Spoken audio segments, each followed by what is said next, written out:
Okay, so as we load into the game, I'm going to take this moment to talk a little bit about the cinematic art that you saw just now. Obviously, we're not trying to go for photorealistic. We really are. We have what we consider to be one of the best concept art teams in the industry, and we felt that it was as a great, compelling way to use some of this concept art in a way to communicate storytelling. And so, our cinematic style is much more of a handcrafted, painterly style as opposed to photorealistic, which we feel photorealistic can quickly get out of date depending on what technology is using, whereas great art is forever. And so we want our world, both reflected through things like the cinematics as well as the engine, to feel like you are literally walking in the middle of a great piece of fantasy art. You don't want to miss a chance for glory, do you? So we're going to go ahead and we are outside the great city of Holbrick, and we've just arrived in time for the annual Great Hunt. And we're going to talk to this NPC here, Thora, to learn how we can participate in the Great Hunt. Part of this year's Great Hunt? I am. Tell me what I must do to prove myself.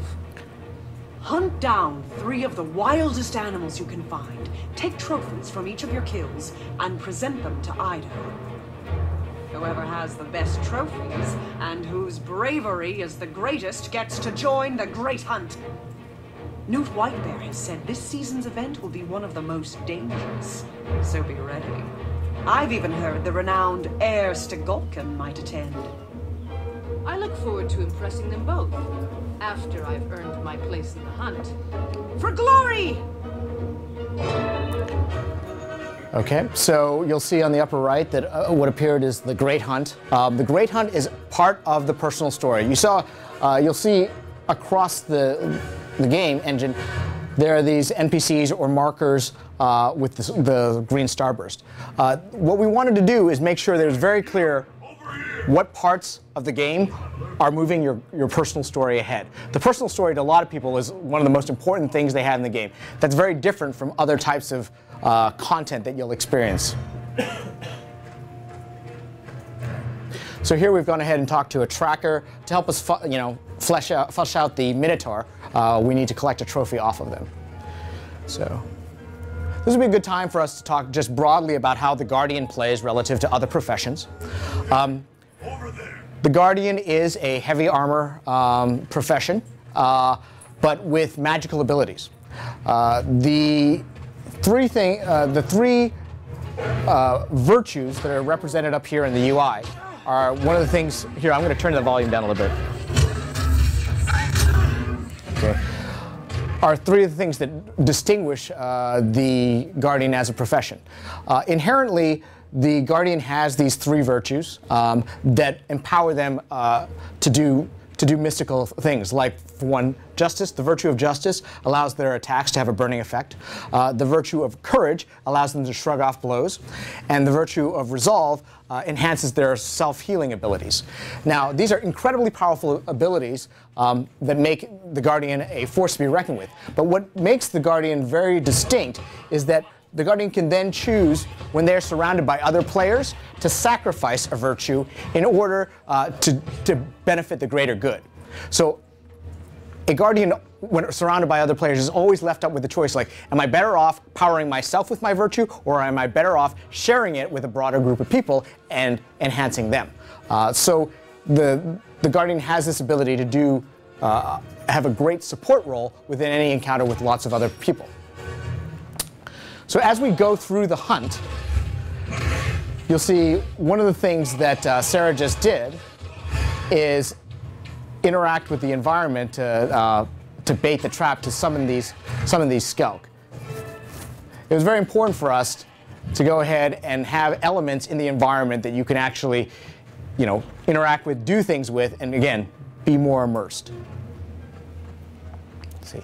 So we've gone ahead. She's been very efficient. She's gone ahead and collected all of the trophies needed. So now we're going to present these to Ido the Tanner and hopefully get qualified for the Great Hunt.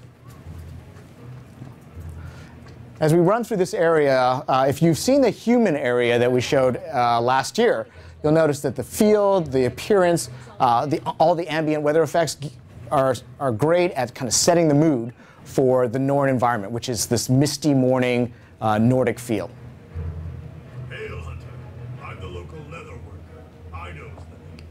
Show me your kills, and I'll make them into trophies you'll be proud to show at the moot. Drinking, singing, and boasting. I love a good old-fashioned moot. Others say their parties for holidays, but I say everyday lives worth celebrating. Hey, Newt, look at these impressive trophies. Worthy of the great hunt, I'd say. Indeed. You are skilled enough to defeat your prey, and wise enough to revere their spirits. You are worthy to join in this year's great hunt. By my own hand, I brought the mighty worm Sormir. He waits above in the plateau for one such as you to challenge him. The great heir Stegalkin watches over him now, waiting for the hunt to commence. When it is time, you and the others will go to the high ground over the valley. There you will face Sormir. Claim victory, if you can. I can and I will. This is where my legend begins. All right. So we've been instructed to join Heir Stegalkin to take on the great ice worm Sormir as part of the Great Hunt. Heir is actually one of the great heroes of the Norn race. She's one of the major characters in one of the Guild Wars books that we just released, Edge of Destiny. So in talking to Heir, we're going to go ahead and run up to face the ice worm.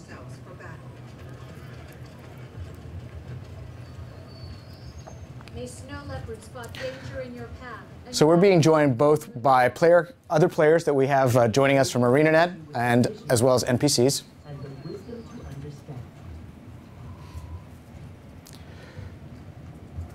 Walk with the pack.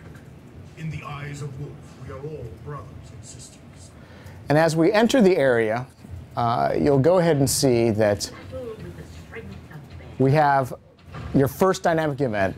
Immediately, you don't have to talk to an NPC. It appears in the upper right-hand corner. You see a description of the event as well as the progress bar for how far in the event it's gone. We can immediately enter the event and start participating. We can be helping these other players. And again, we aren't competing with these other players for XP. As long as we participate in this event, we will go ahead and get full XP, and so will the other players who participated. We've gone ahead and we've entered the next phase of this dynamic event. We defeated the small ice worms, and that has roused the big ice worm, the giant ice worm, Sormir. There's our prey.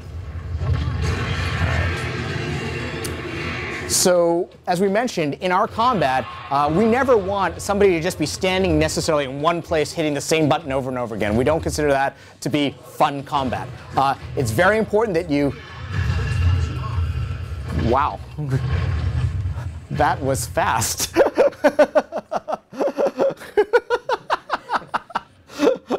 That is the fastest I've ever seen the worm go down. Damn.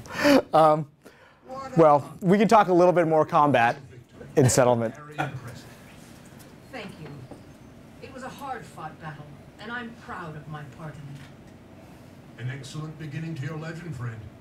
You know, a lot of folks around here have problems. That is one of the things I will say about having a game with dynamic events. The strength of the dynamic event is that it's unpredictable. Things can happen faster or sooner than you thought, and that is great from a gameplay perspective. It can make it difficult from a demo perspective. Then we will see how my legend grows. Okay, so we'll go ahead and claim the rewards that we got from participating in the Great Hunt. And before we leave this area, let's just go ahead and show them the scouting system. Hey, Slayer of Sormir, if you want to hear about more ways to gain glory, talk to me. So, as we know in MMOs, there are a great variety of ways to play the game and experience content. There are people who just love to explore completely freeform and discover things as they come. And you know, Guild Wars 2 is going to be great for that because they'll be able to experience whatever dynamic events they run into. However, there are certain people who would prefer that an MMO do a better job of telling them where to go, what to do. And for that reason, we had the scout system. Do we want to pull that? Can we pull that map up again? Yeah. This valley is a secret. So you see that we go ahead and mark places on the map with these hearts. These hearts are generally hotbeds of dynamic event activity, and so by guiding you into those areas, you will discover the dynamic events and experience them as well.